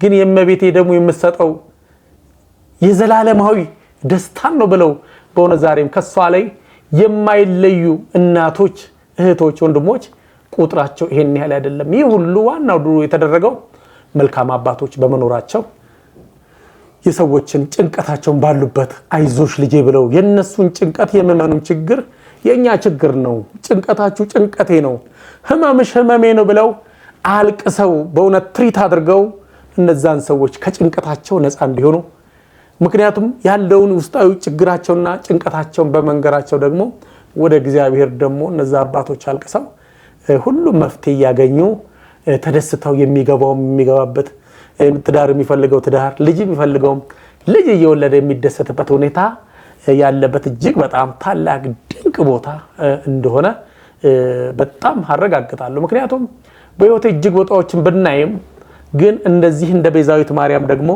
እጅግ በጣም ጸሎቱ ወዲያው የሚደርስባት ቦታ ከልብ ላለቀሰ ዋጋውን ትሰጠዋለች ከልብ ላገለገለ ዋጋውን ትሰጣለች ተብሎ በተአምረ ማርያም ላይ እንደተነገረ በእውነት እመቤቴን ተማጽኖና አልቅሶ ዋጋውን ወዲያው ያልተከፈለለት ሰው የለም።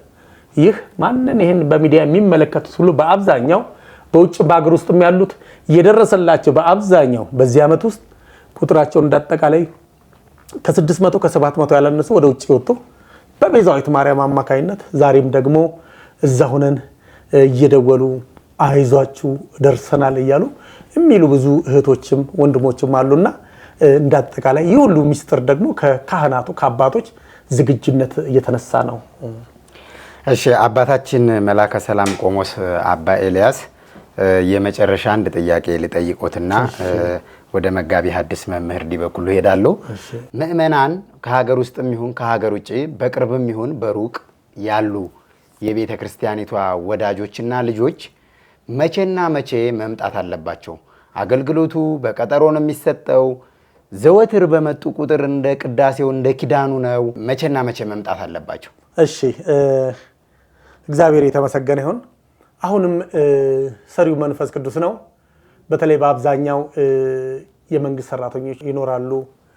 በዛሬ ሁኔታዎች ሁሉ ከባድ በሆኑበት ሰዓት ላይ ካልተሰራ ነገሮች ከባድ ይሆናሉ። ስለዚህ ግዴታ ደግሞ ሰው መስራት እንዳለበት ያምናሉ። ሁሉም ነገሮች እንዳለ ቢሆኑም ጽድቁንና መንግስቱን እሹ ነው።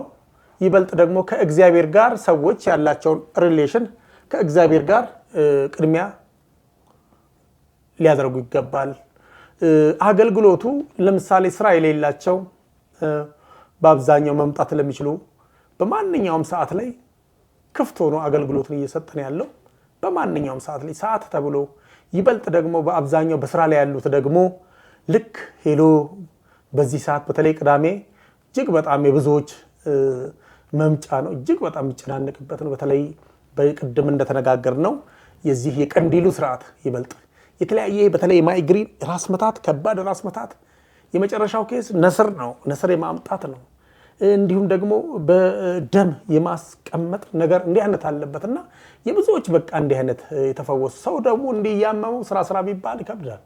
በአብዛኛው ይሄን ሕክምና ለማግኘት ፍቃድ አስፈቅደው ቀጥታ ቤዛዊት መጥተው በቃ ነፃ ሆኖ ደስ ብሏቸው የሚሄዱበት መንቀሳቀስ መውጣት መውረድ አልችልም ያሉት እንግዲህ ወርደው እንደፈለገ ሲመላለሱ አገልግሎትን በሰፊው እንግዲህ ባሉበት ከሰኞ እስከ እሁድ ድረስ አንዳች ነገር በቃ በሰፊው አገልግሎትን እየተሰጠ ያለ መታከት። ምክንያቱም በአብዛኛው ሁሉም በከተማ የሚኖር ሳይሆን አባቶች አሉ እንደኔ በዛ በዋሻ ውስጥ ሆነን ያለውን ነገር እንኳን ከሰዓት እንኳን ቢሆን ባለው አሁን ሁሉም ነገሮች አገልግሎት እዛ ጋር እንትን ብለን አገልግሎት የምንሰጥበት ሁኔታ አለና አሁንም በማንኛውም ሰዓት ለሚመጡ ሁሉ እንዲሁም ደግሞ እጅግ በጣም ይሄንን ሚዲያ ተመልክተው ውስጣዊ ጭንቀት ይዟቸው በተለያየ አይነት ህመም ላይ ላሉ ሁሉ በእውነት እግዚአብሔር አምላክ ክርስትናቸውን ስማቸውን በመስጠት ዶርቃ ሚዲያ ላይ በእውነት በእናንተ አማካይነት ስማቸው ተጽፎ ቢመጣልን በእውነት በቤዛዊት ማርያም ላይ በዛ በአባቶች በታላቁ በመንበሩ ላይ ተቀምጦ ቅዳሴ እየተቀደሰ ኪዳን እየተደረገበት እግዚአብሔር አምላክ ከታሰሩበት እስራት በእውነት የሚፈታው ኃያሉ መንፈስ ቅዱስ በእውነት ከየትም ሀገር ላይ በእውነት ሄዶ ጌታ ሆይ የተጨነቁትን ሁሉ የታሰሩትን ሁሉ ጌታው ይፈታ ብለው ተብሎ በእውነት መንፈስ ቅዱስ ሄዶ በውጭ ያሉት ስንቶች በስልክም የተፈቱ ስምም ልከው ነፃ ይወጡ ይህ የመንፈስ ቅዱስ ስራ ነውና ስለዚህ በማንኛውም ሰዓት በቤዛዊት ማርያም በቦሌ አራብሳ አገልግሎት ስለምንሰጥ በውጭ ያላችሁ የተጨነቃችሁ በተለያየ አይነት እስራት ያላችሁ ባጋንንት እንዲሁም ደግሞ ህይወታችሁ ለወደ ኋላ ስትራፕ ያለ በልጅ የተጨነቃችሁ ብሎም ደግሞ እጅግ በስራ ደግሞ እጅግ ነገራችሁ ሁሉ ውስብስብ ያለባችሁ ሁሉ ክርስትና ስማችሁን በዶርቃ ሚዲያ በመስጠት ያለው ነገራችሁ ሁሉ እንዲፈታ እንግዲህ እኛም ጥሪያችንን እናስተላልፋለን። እግዚአብሔር አምላክ እንግዲህ ለነበረን ሰዓት ሁሉ ስሙ የተባረከ የተቀደሰ ይሆንልን። አሜን። አባታችን እናመሰግናለን። አሜን። ረጅም እድሜ ከሙሉ ጤንነት ጋር ያድልልን። እሺ እንግዲህ ከመምህራችን መዋዘ ጥበባት መምህር መንበርና ከአባታችን ከመላከ ሰላም ከቆሞስ አባ ኤልያስ ጋር በጣም ለምእመኑ የሚጠቅም ምእመኑን የሚያነቃ ትውልዱ ወደ ራሱ ሊመለስ የሚችልበት እንደዚህም አለ እንዴ ብሎ ሰው ወደ ቤተ ክርስቲያን እስካሁን እየሄድኩበት ያለው መንገድ ለካ የተሳሳተ ነው፣ እግዚአብሔር በቅዱሳኑ ላይ አድሮ እንዲህ ማድረግ እየቻለ ገንዘቤን በሕክምና ባልሆነ ቦታ ያጠፋሁት ለካ ዝም ብዬ ነው ብሎ ሰው ራሱን መውቀስ በሚችልበት ደረጃ ነው አባታችንና መምህራችን የገለጹት። እስቲ መምህራችን መጋቤ ሐዲስ መምህር ድበኩሉ አባታችንና መምህራችን በተናገሩት ላይ ቤዛዊት ቅድስት ማርያም ገዳም ላይ በሐዋርያቱ በቅዱሳኑ ባልተለመደ ሁኔታ ኢትዮጵያ ውስጥ እኔ እውነት ለመናገር ቤተ ክርስቲያን ለታምራት አዲስ አይደለችም፣ ግን የአዳምና የሔዋን ጸበል ለመጀመሪያ ጊዜ ቤዛዊት ማርያም ላይ አለ ተብሎ የተሰየመበት ቤተ ክርስቲያን ይመስለኛል። ባልሳሳት ነው። ግን እስቲ እንደው ከመጽሐፍ ቅዱሳዊ አስተምሮት አንጻር ትውልዱ ወደዚህ ቦታ ሲመጣ ለመዳን መጀመሪያ ማድረግ ያለበት ምንድን ነው? የዳኑ ሰዎችስ ዳግም እንዳይመለስባቸው እግዚአብሔርን በሞገስ በጸጋ በበረከት እያመሰገኑ ለመኖር ምን ማድረግ አለባቸው? ለምሳሌ ከዚህ በፊት መጥተው የዳኑ ሰዎች ይህን ሚዲያ ያዩታል። ለመዳን ደግሞ ወደዛ ቦታ እንደሰሙ ሮጠው የሚመጡ ሰዎች ይኖራሉ እና ለመዳን ምን ማድረግ አለባቸው? የዳኑ ሰዎችስ እንዴት መኖር አለባቸው? ቤዛዊት ማርያም ላይ እኔም እንደ ጥያቄ ያላነሳሁት አባታችንም መምህራችንም ያልጠቀሱት ነገር ካለ እንግዲህ የመጨረሻ ሆነዋል፣ እድሎት ነው። እስቲ ብዙ ያልተነገረ ነገር ደግሞ በእርሶ ሊነገር ይችላል። እስቲ መምህራችን እድሉን ልስጦትና ያስረዱን እስቲ። አመሰግናለሁ። በዚህ ሚዲያ እየተከታተላችሁ ሁላችሁም በቤዛዊት ማርያም ድንቅ ተአምራት ቅድም አባቶቻችን በነገሩን መሰረት ድንቅ ተአምራት እየተደረገ ነው ያለው። በሱባኤ ላይ ነው የሚጀምረው። ሱባኤ ላይ ነው የሚጀምረው። ብዙ ወንድሞቻችን፣ እህቶቻችን፣ አባቶቻችን፣ እናቶቻችን መጀመሪያ መጥተው ሱባኤ ነው የሚይዙት። ሱባኤ የተጀመረው በአዳም ነው። አዳምም ሱባኤውን የጀመረው ካጠፋ በኋላ ነው፣ በስህተቱ ነው። ስለዚህ ሰው ደግሞ በዓለም ሲኖር ሳያጠፋ ሳይስት ሳይወድቅ የሚኖር ሰው የለም። ከውድቀቱ ለመነሳት ወደ ቤዛዊት ማርያም ጉዞ ያደርጋል፣ ይመጣል። መጥቶ አባቶች ቅድም በገለጹት መሰረት ምን ላድርግ፣ ሱባኤ እንዴት ልግባ፣ በምን መልኩ ነው ከእግዚአብሔር ጋር የምታረቀው፣ ከደዌ ስጋ ለመላቀቅ መጀመሪያ ምንድነው ማድረግ ያለብኝ ብለው ይጠይቃሉ። አባቶችም መነሳት የሚችሉበት ሱባኤ የሚይዙበት ሱባኤያቸውን የሚጨርሱበት ቀጥሎ ወዴት መሄድ እንዳለባቸው ይነግራሉ። ሱባኤያቸውን ይጀምራሉ። ከስህተታቸው ከተመለሱ ሱባኤ ከያዙ ከተጸጸቱ ማረን ካሉ እመቤታችን ቅድስት ድንግል ማርያም በአማላጅነቷ የጭንቅ ደራሽቱ ቤዛዊተ ዓለም ቅድስት ድንግል ማርያም የምንድንበት የሚድኑበትን ጥበብ ራሷ እየገለጸች አስፈሪ አስጨናቂ ከሚሉት ነገር ሁሉ እያዳነች እየመለሰች ሱባኤያቸውን ጨርሰው ወዲያውኑ ሱባኤያቸውን እንደጨረሱ በሁለት ቀንና በሶስት እንዲያውም አንድ ቀን ሱባኤ ይዘው አንድ ቀን ሱባኤ ይዘው መጥተው አድረው ዕለቱን የተደረገላቸው ብዙ ሰዎች ናቸው። አይ ወጥተና እንሄድ በማለት ደጅ በመጽናት ቃሉን በመጠበቅ ጥቂት ጊዜ ቆይተን ደጅ ጸንተን ደስታውን በመጠን እናድርገው በማለት ሱባኤያቸውን ጨርሰው የሚሄዱ እንጂ ሱባኤው ዕለት በዕለት እየተደረገ ነው ያለው። ምክንያቱም አዳምን ሱባኤ እንዲገባ ይቅር እንደሚለው ያስተማረው ራሱ እግዚአብሔር ነው። አሁንም ቤዛዊተ ዓለም ቅድስት ድንግል ማርያም ሱባኤ ገብተን በረከት አግኝተን ጸንተን እንድንኖር የብዙዎች እህቶቻችን ወንድሞቻችን የተሳካላቸውን የተደረገላቸውን ተአምራት የተደረገላቸውን ሕይወት እያየን ዛሬም በቤዛዊተ ዓለም ቅድስት ድንግል ማርያም እየተደረገ ነው ያለው። ማድረግ የሚገባን ይህን ነው ብዬ ነው። ለጽናትም ለመዳን ለመጽናት ለመበርታት በሕይወትም ለመኖር ቀጣይ ለማድረግ የራሳችን ፍላጎት ብቻ ሳይሆን የእግዚአብሔርን ፍላጎት በመጠበቅ እስከ ፍጻሜ ድረስ በመጽናት ታሪክን በመጠበቅ ከአባቶች ስር ቁጭ ብሎ በመማር ሕይወታችንን ማስቀጠል ይቻላልና መጥቶ ያፈረ መጥቶ የደነገጠ መጥቶ የተመለሰ መጥቶ በጭንቀት የኖረ ማንም የለም። በአንድ ቀንና በሶስት ቀን እንዲሁም በሰባት ቀን በሱባኤ ሕይወታቸው እየተስተካከለ ነው ያለው። ስለዚህ መጥቶ በሱባኤ ጠይቀው ከእመቤታችን ጋር ከቅዱሳኑ ጋር ተነጋግረው መፍትሄ አግኝተው ይሄዳሉ። መፍትሄያቸው በዚህ መልኩ ነው።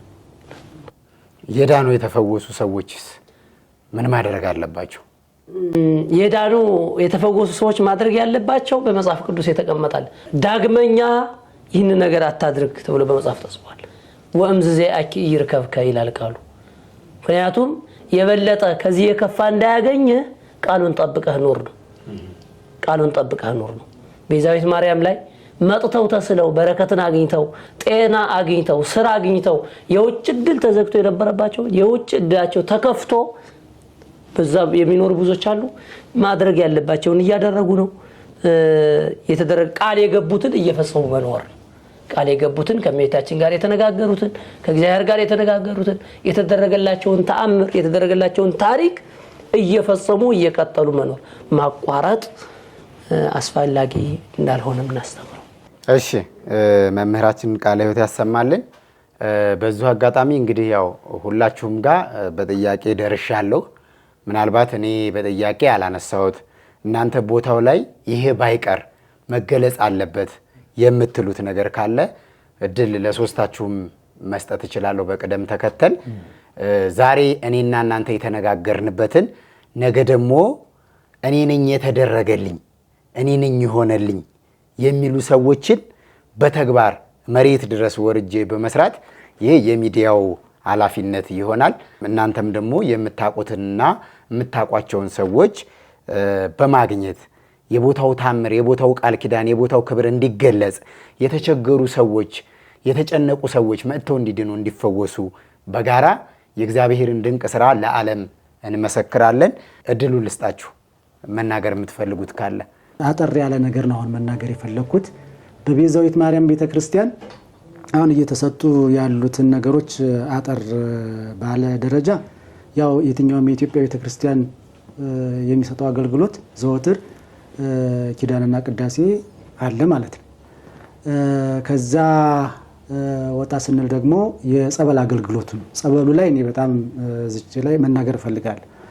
ከየትኛውም አካባቢ ለሚመጣ ሰው ጸበላትን ፈልጎ ሱባኤን ፈልጎ ለሚመጣ ሰው አርምሞን ፈልጎ ለሚመጣ ሰው በቂ የሆነ ቦታ አዘጋጅተናል።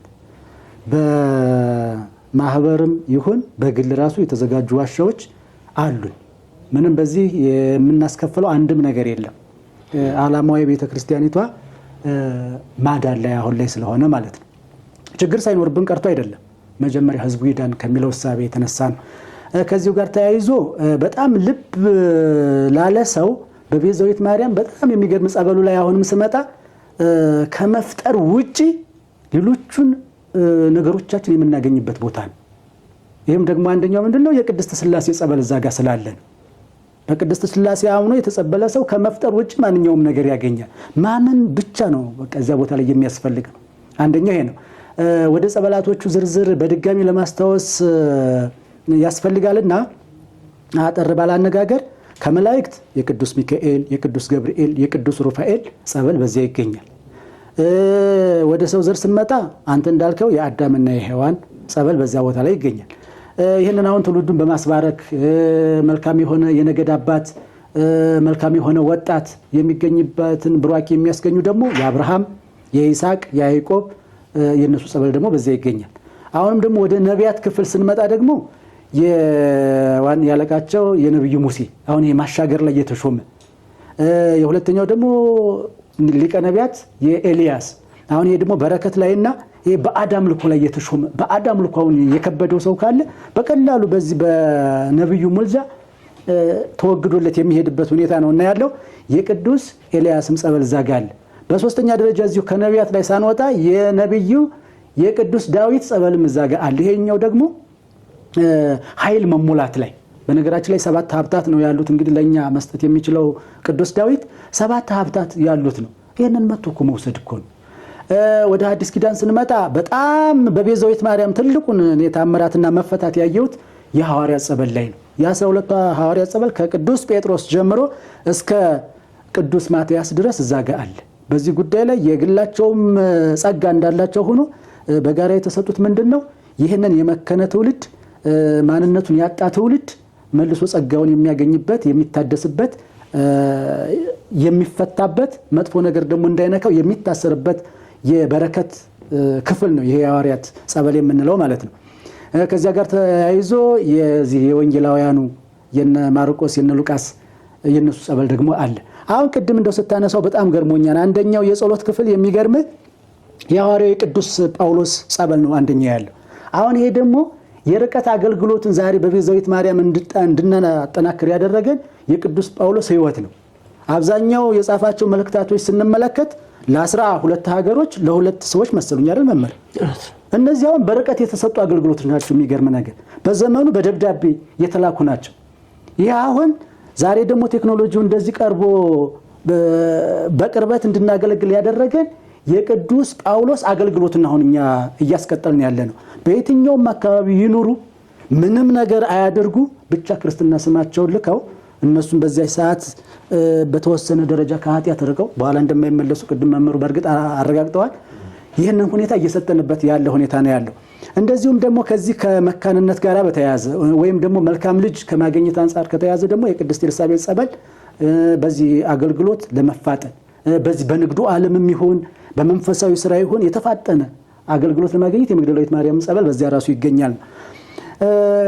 ከፍ ስንል ወደ ሰማዕታቱ ስንመጣ ደግሞ የቅዱስ ጊዮርጊስ፣ የቅዱስ እስጢፋኖስ፣ የቅዱስ ቂርቆስ የነሱ ጸበልም እንግዲህ በዚያ አለ። አሁን እዚህ ቅዱስ ጊዮርጊስን ማንሳት እፈልጋለሁ። በረከት ላይ የተሾመ ሰማዕት ነው። በረከት አጣን የሚሉ ከዚያ ከነቢዩ ኤልያስን ወስደናን ከሰማዕቱ ደግሞ ቅዱስ ጊዮርጊስ ይህም አለ በረከትን ከማግኘት አንጻር።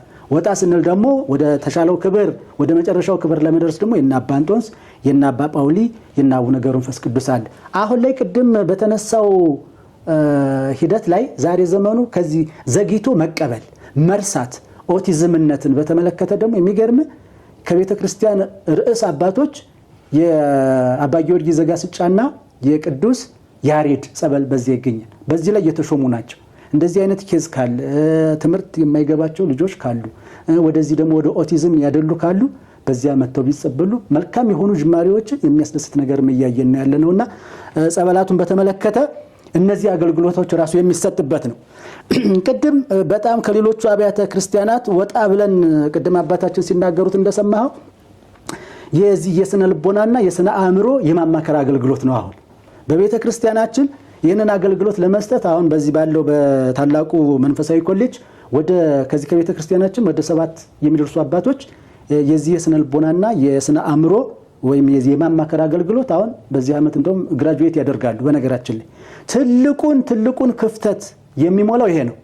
አስቀድሞም እኮ ነበር ይሄ ንስሐ ልጅ ለንስሐ አባቱ እኮ የሚነግረው ነው። በአጠቃላይ ማለት ሳይካትሪስት ማለት ክህነት ያላቸው ሰዎች ናቸው በመሰረቱና ይህንን በሰፊው እየሄድንበት ነው። እዚህ ላይ በሁለት ከፍለነዋል። ሰዎች ራሳቸው አባቶች ራሳቸው የሚፈቷቸው ችግሮች አሉ። በጣም የሚገርመኝ ነገር ማለት ነው እዚህ ላይ ምንድነው ካልከኝ ሰዎች የሚፈቷቸው ንግድን በተመለከተ፣ ስራን በተመለከተ፣ ትዳርን በተመለከተ ሰዎች ራሳቸው እዚሁ የሚፈቷቸው ናቸው። ከፍ ሲል ጠና ሲል ነው አሁን ወደ ቅዱሳኑ ወደ ምልጃው ወደ ደግሞ ወደ ሰጩ ወደ መድኃኒዓለም የምንሄደው ማለት ነው። ንግድን በተመለከተ ምንድነው የሚደረገው? ንግድ ዓለም ላይ ያለ ሰው ስራውን አምጥቶ እንዲባረክለት እንዲጸለይለት ይደረጋል። በዚህ ደግሞ ቤተክርስቲያኗ እየሰራች ያለችው ደግሞ ምንድነው ካልከኝ የገበያ ትስስሩን መፍጠር፣ የነሱን ፕሮዳክት ምዕመኖቹ እንዲገዙት ማድረግ፣ ይሄ በራሱ ክርስትና ነው። ይህንን እየሰራን ያለ ነው። ከስራ ጋር በተገናኘ ዜጎች ስራ እንዲያገኙ መጸለይ፣ ከዚህ ባለፈ ደግሞ ለዜጎች ስራ የሚገኝበትን ቀጣሪዎችን በማነጋገር ከኮኦፕሬቲቮች ጋር በመነጋገር ኢኒሻል ካፒታል በማዘጋጀት ለዜጎች የስራ እድል እንዲፈጠር እንዲያገኙ የማድረግ ስራ በሰፊው እየተሰራ ነው ማለት ነው። ከዚያ ሶስተኛው ደግሞ ትዳር ነው። ይህ አሁን አንዳንድ ጊዜ ሳየው በቃ ብዙዎችንም እንደው ያልተዋጠላቸው ይመስላል፣ ግን በሰፊው እየሰራንበት ያለ ስራ ነው። የመጀመሪያው አባቶች በዚያ እንዲጸልዩ ማድረግ ነው። በዚህ ጉዳይ ላይ ደግሞ ያልተሳካላቸውን ጠርተን ትዳሩን ፈልገን ማጋባት ነው። እስኪ እንደው ዓለሙ ይግረመው ምንድነው የሆነው? አሁን ዝሙትን መከላከል ነው። ስለዚህ ይህንን እያደረግን ነው። አሁን ባለው ሰዓት 172 ደርሰናል። በአንድ ዓመት ከምናምን ነው ቆሞስ አባ ኤልያስ በአንድ ዓመት ከምናምን 172 ሰዎች ደርሰናል። በዚህ ጉዳይ ላይ እየሰራን ያለ ነው። ቅድም የተናገሩትን የቄደር አገልግሎት አለ፣ የቀንዲል አገልግሎት አለ፣ ንስሐ ታምራት የማሳዘል አብራክንና ማህፀን እንዲከፈት የማድረግ በእመቤታችን በእናትና ልጅ የታምር መጽሐፍት፣ በዚያ ላይ ደግሞ የሚገቡ ቃል ኪዳን አለና በዚያ ስራ እየተሰራ ያለውና አገልግሎቱን ለመግለጽ ፈልጌ ነው። ከመምህራኑም ያለውን ከመጋቢም ሁሉ ነገሮች ሰፋ ያለ ነገር አግኝተናል። ይበልጥ ዘመኑን እንዴት መዋጀት አለብን ብለን ስናስብ ቀኑ ክፉ ከሆነ ዘመኑን እንዴት መዋጀት እንዳለብን ይበልጥ ይህንን ትልቅ ነገር ኃላፊነት ሊወስዱ የሚገባው በኢትዮጵያም በዓለም ያሉ እናቶች፣ አባቶች ልጆችን ወደ እግዚአብሔር በማቅረብ እውነት በተለያየ አይነት አሁን ቴክኖሎጂው እጅግ በጣም መልካም በሆነበት ሰዓት ላይ በሚዲያ ለምሳሌ እኔታ መምህር መጋቢ ዲበኩሉ በሞባይል ብዙዎች የሚያስተምሯቸው በኢንተርኔት ምናምን ብዙ መምህራን አሉ። በውጭም ከሀገር ውስጥም እንዲህ አይነት ነገሮችን ልጆችን በእግዚአብሔር ቃል እንዲያዙና እንዲጠነክሩ ማድረግ ነው። ሌላው ትልቁ ነገር ይበልጥ ደግሞ ቅድሚያ ጠላት ዲያብሎስ ከስር ህፃናትን ነው አሁን እያወደመ እየመጣ ያለው። ምክንያቱም ማስተዋል እንዳይኖራቸው ነገ የሀገር ተረካቢ እንዳይሆኑ አይምሯቸው እንዲሁ ዳሜጅ ሆኖ እንዲቀር ያሰቡበት ደረጃ ላይ መድረስ እንዳይችሉ።